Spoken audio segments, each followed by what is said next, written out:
Jep. Ajattelin pitkästä aikaa tehdä tästä tämmösen videon, tämmönen parvekefiilistely osa 2 tyyppisen videon. Ne on nimittäin tällaisella parvekkeella. Aika korkealla. Täältä on aika hyvät maisemat tänne. Yli kaupungin.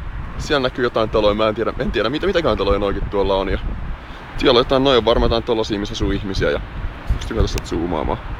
Pystyy kappas. Joo. Siellä on tommonenkin talo, siellä varmaan jotain ihmisiä asuu. Ja mitäs? Tuolla on parkkipaikkaa, näkyy siellä joku auto menee ja jotain tollasia. Mä en tiedä, onkohan tossa joku. Se on varmaan joku kauppakeskus tossa noin. En tiedä.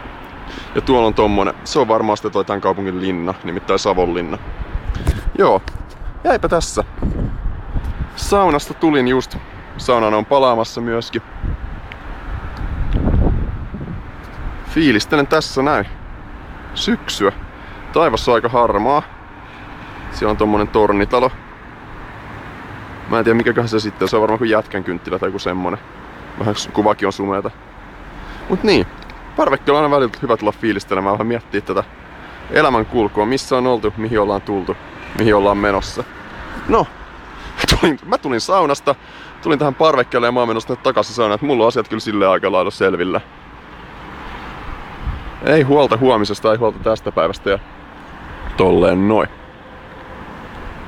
Tää en mä tiedä, tää on aika siisti, siis tää on tosissaan aika korkealla.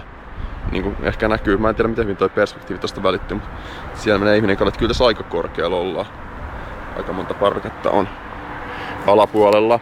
Niin tässä onkin kiva katsella. Kiva katsella, että mitä kaikkea täällä maailmassa oikein tapahtuu. Autoja menee ja ihmisiä. Ihan jees, ihan jees. Näihin kuviin ja näihin tunnelmiin täältä